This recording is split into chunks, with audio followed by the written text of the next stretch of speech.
നമസ്കാരം. Big boss ന്യൂസിലേക്ക് എല്ലാ പ്രേക്ഷകർക്കും സ്വാഗതം. അപ്പോൾ എല്ലാവരും ബിഗ് ബോസ് ഒക്കെ കണ്ടുകൊണ്ടിരിക്കുകയായിരിക്കും എന്നറിയാം. എന്തായാലും ഈ ആദ്യ ആഴ്ച സീസൺ തുടങ്ങിയിട്ട് ആദ്യ ആഴ്ച പിന്നിട്ട് വരികയാണല്ലോ. അപ്പം നമുക്ക് ആ വിശേഷങ്ങൾ പറയാം. നാളത്തെ എപ്പിസോഡിൽ താരങ്ങളെ കാണാനായി നമ്മുടെയൊക്കെ ലാലേട്ടൻ എത്തും. ആദ്യ ആഴ്ച ആരാകും ബിഗ് ബോസ് വീടിനോട് വിട പറയുക എന്നറിയാനായി ആകാംക്ഷയോടെ കാത്തിരിക്കുകയാണ് നമ്മൾ പ്രേക്ഷകർ. പുറത്താകുന്നത് ആരെന്നതുപോലെ തന്നെ ആദ്യ ആഴ്ച ശ്രദ്ധ നേടിയത് ആരെന്നതും ചർച്ചാ വിഷയമാണ്. ഇപ്പോഴത്തെ ആദ്യത്തെ ആഴ്ച ആരാണ് ശ്രദ്ധ നേടിയതെന്നതിനെക്കുറിച്ചുള്ള ഒരു കുറിപ്പ് വളരെ ശ്രദ്ധ നേടുകയാണ്. ബിഗ് ബോസ് ആരാധകരുടെ ഫേസ്ബുക്ക് ഗ്രൂപ്പിൽ ഗ്രൂമിംഗ് ലവ് എന്ന അക്കൗണ്ടിൽ നിന്ന് പങ്കുവച്ച ഒരു കുറിപ്പാണ് ശ്രദ്ധ നേടുന്നത്.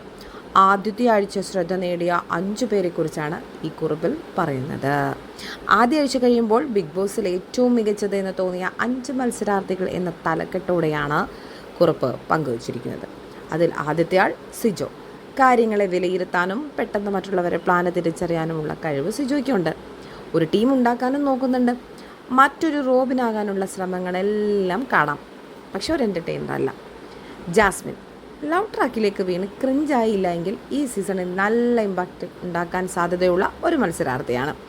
ഏതെങ്കിലും ടീമിൽ കയറി ഒതുങ്ങാതെ ഇൻഡിവിജ്വലായി കളിക്കാനുള്ള ബുദ്ധി കൂടെ കാണിച്ചാൽ വളരെ നല്ലത്.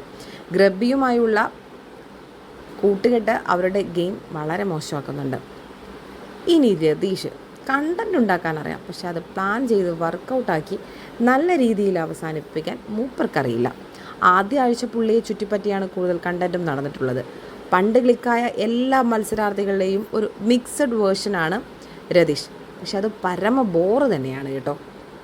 റോക്കി കൃത്യമായൊരു പ്ലാന് കയ്യിലുണ്ട്, പക്ഷെ അത് വർക്കൗട്ടാക്കാനുള്ള കഴിവ് ഒട്ടുമില്ല.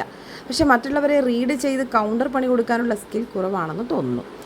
എങ്കിലും ഭാവിയിൽ നല്ലൊരു മത്സരാർത്ഥിയാകാനുള്ള പൊട്ടൻഷ്യലൊക്കെ കാണുന്നുണ്ട്. ശ്രീരേഖ എന്തൊക്കെയോ ചെയ്യണമെന്നുണ്ട്, ഗെയിം ചേഞ്ചറാകാനുള്ള കഴിവുമുണ്ട്, പക്ഷെ മൊത്തത്തിൽ ആൾ കൺഫ്യൂസ്ഡ് ആണ്. അത് മാറ്റി നിർത്തിയാൽ ഒരുപാട് ദൂരം പോകാൻ സാധിക്കും. ജിൻഡോ ജാൻമണി ഒന്നും നല്ല പേഴ്സായി തോന്നിയില്ല എങ്കിലും ഫണ്ണിയായ കണ്ടന്റ് തരാൻ കഴിവുള്ളവരാണ് എന്നും ഈ കുറിപ്പിൽ പറയുന്നുണ്ട്. ടൈം പാസിന് വേണ്ടി കാണുന്നു എന്നല്ലാതെ ഇപ്രാവശ്യം ആരുടെയും ഫാനാകാനോ വോട്ട് ചെയ്യാനോ തോന്നുന്നില്ല. എങ്കിലും റോക്കി, ജാസ്മിൻ, ജിൻഡോ എന്നിവരോട് ഒരു ചെറിയ മമതയുണ്ട്. അടുത്ത ആഴ്ച ആകുമ്പോൾ ഇത് ചിലപ്പോൾ മാറിയേക്കാമെന്നും ഈ കുറിപ്പ് പറയുന്നുണ്ട്. നിങ്ങൾക്കോ?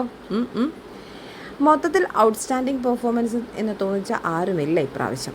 എങ്കിലും കഴിഞ്ഞ സീസണിനേക്കാൾ കോമ്പറ്റീറ്റീവ് സ്പിരിറ്റുള്ള കണ്ടൻസ് കൂടുതലാണ്.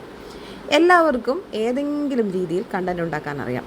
അർജുൻ, ശ്രീതു, അൻസിബ പോലെയുള്ള മത്സരാർത്ഥികൾ എപ്പോൾ വേണേലും ട്രാക്കിൽ കയറാമെന്ന കുറിപ്പും എന്നും തോന്നുന്നുണ്ടെന്നാണ് ഈ കുറിപ്പ് പറയുന്നത് കേട്ടോ. എനിക്കും അങ്ങനെയൊക്കെ തോന്നിയിട്ടുണ്ട്.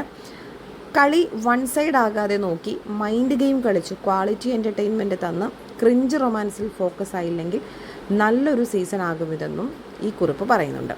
DFK, റിയാസ്, ഷിയാസിനെ പോലെയൊക്കെയുള്ള ഇമ്പാക്റ്റ് ഉണ്ടാക്കുന്ന മെയിൽ വൈൽഡ് കാർഡുകൾ കൂടെ വന്നാൽ കളി ഒന്നുകൂടെ കൊഴുക്കും.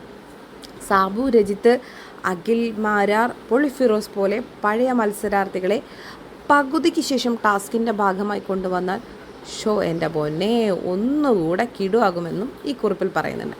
എന്തായാലും വരും ദിവസങ്ങൾ നമുക്ക് കാത്തിരിക്കാം. എന്തൊക്കെ ആയിരിക്കും, എങ്ങനെയൊക്കെ ആയിരിക്കും എന്ന് നമുക്ക് നോക്കാം.